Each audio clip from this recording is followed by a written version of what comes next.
तो शाम के 6 बज चुके हैं और आई होप तुम इंतजार ही कर रहे थे कि सर अब वीडियो आने वाली है। बस वक्त आ चुका है एनसीईआरटी की हिडन लाइंस का।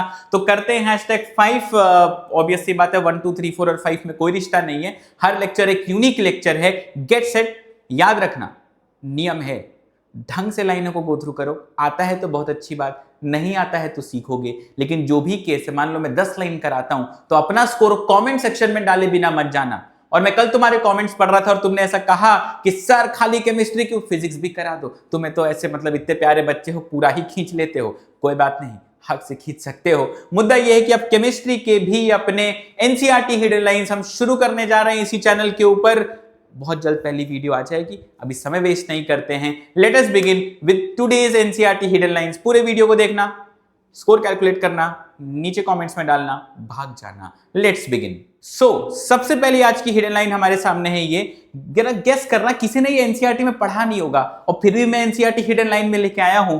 माता की लाइन यहां पर ये निकल करके आती है, ध्यान से ऑब्जर्व करना कि the Centrum is the modified notochord. Centrum of vertebra जानते हो, एक सेंट्रम होता है, बीच में एक न्यूरल कैनाल होती है, फिर न्यूरल स्पाइन वगैरह होती है। ये सब कुछ कहां लिखा है पता है? एनसीईआरटी के क्यूआर कोड के कंटेंट में, जो कि हमारे एनटीए के सिलेबस का बकायदा हिस्सा है, बकायदा पार्ट है। सिलेबस की पीडीएफ कभी खोल के देखो, मिल जाएगा। तो ये लाइन वहां से, कल को कोई पूछे कि नोटोकॉर्ड मॉडिफाई होके क्या बना रही है, तो अपने वर्टिब्रल कॉलम का सेंट्रम बना रही है। बढ़ते हैं अगली लाइन की तरफ।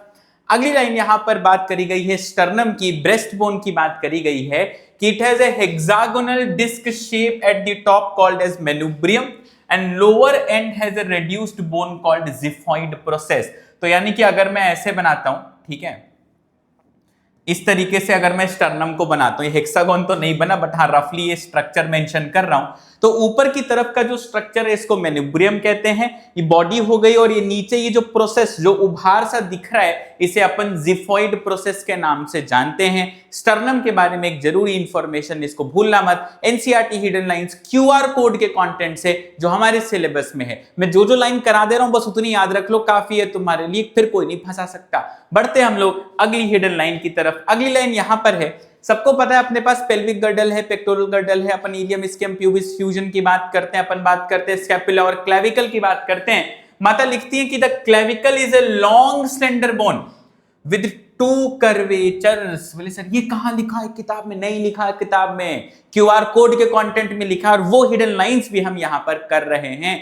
अपना नंबर जोड़ते जाना, बिना नीचे स्कोर डाले कोई जाएगा नहीं, इसको याद रखना। बढ़ते हैं हम लोग अगली हिडन लाइन की तरफ। माता की अगली लाइन हमारे पास यहां पर आती है। माता कहती है dominance is not an autonomous feature of a gene.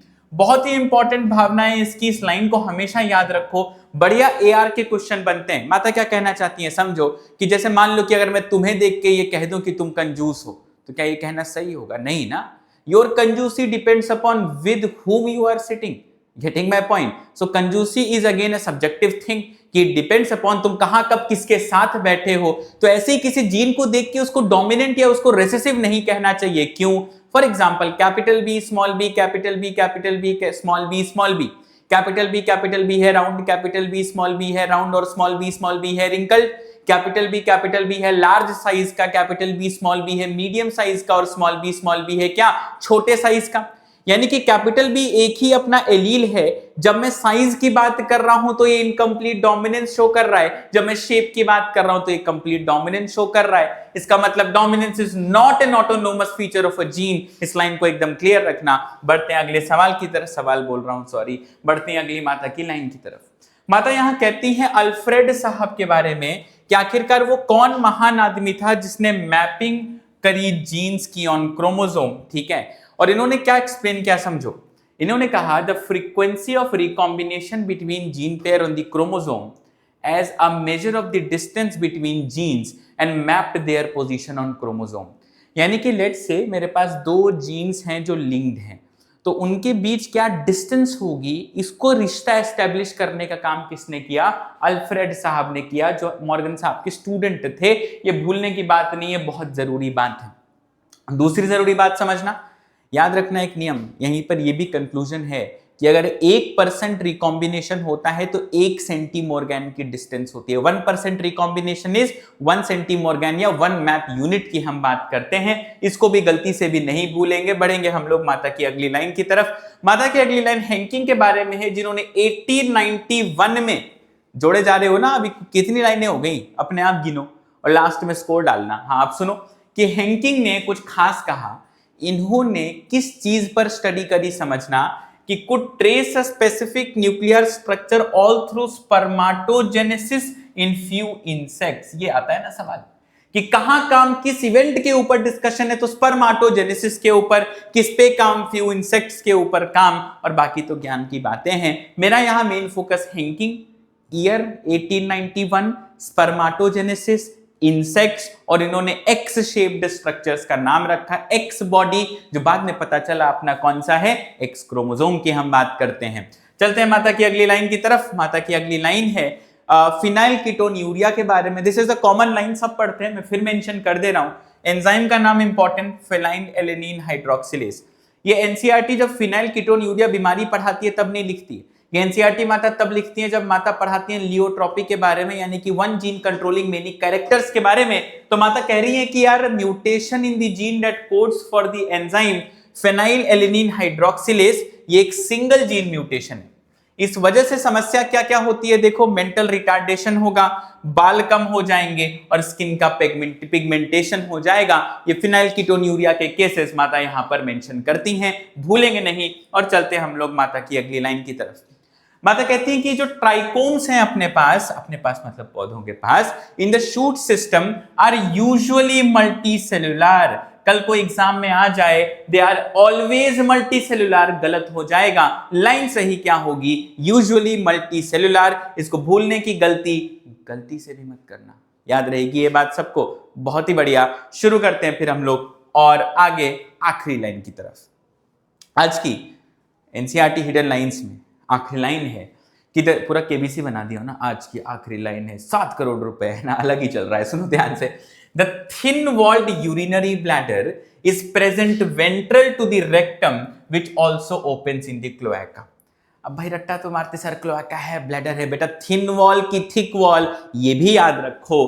Thin walled urinary bladder, माता की एक जरूरी लाइन। और पता है मैं सब लाइन चुन चुन के निकालता हूं ना, क्योंकि मैं थोड़ा सा खुरापाती एजुकेटर हूं। मैं ऐसे ही लाइनों को ट्विस्ट कर करके क्वेश्चन बनाता हूं और मैं बच्चों को परेशान करता हूं। लेकिन वही बच्चे आज देश के टॉप मेडिकल कॉलेजेस में हैं, तुम्हारी भी बारी है, इसलिए पढ़ लो। आगे सुनो ध्यान से, आखिरी लाइन एक और कर लो। माता यहां पर स्पेसिफिक मेंशन करती हैं मेंढक के रेस्पिरेशन के बारे में कि frogs respire on land and in the water by 2 different methods. In water skin acts as aquatic respiratory organ, जिसे हम कहते हैं क्यूटेनियस रेस्पिरेशन। फिर माता आगे कहती हैं कि on land the buccal cavity, skin and lungs act as the respiratory organ. यहां सवाल आता है तो बच्चे बह जाते हैं पूरा। तो संभाले रहना, पानी में कौन से मेथड हैं और जमीन पर कौन से 3 मेथड हैं, उसे दिमाग में क्लियर। 3 मेथड जो बुक 3 लिखती है, मैं उस 3 की बात कर रहा हूं। पेपर में ऐसे ही डायरेक्ट सवाल तुम्हें देखने को मिलेगा। I hope so I made my self absolutely clear. तो यहां तक का स्कोर नीचे कॉमेंट्स में डालें और बाकी बच्चे बिल्कुल भी भूले ना, क्योंकि हम लोग पता है क्या कर रहे हैं, रोज रात को 10 बजे हम लोग मिलते हैं और डार्विन सीरीज का एक मॉक कर रहे हैं। इसे मिस करने की गलती से भी ना करें, because this is something that is ultimate and everyone should be doing this. So let's crack it guys. Drop down your scores in the comment section. Video को सब्सक्राइब कर लेना, लाइक कर लेना, शेयर कर लेना, और अगले दिन फिर मिलते हैं शाम को 6 बजे। प्लेलिस्ट को जरूर सेव कर लेना, the NCERT hidden lines. Let's crack it.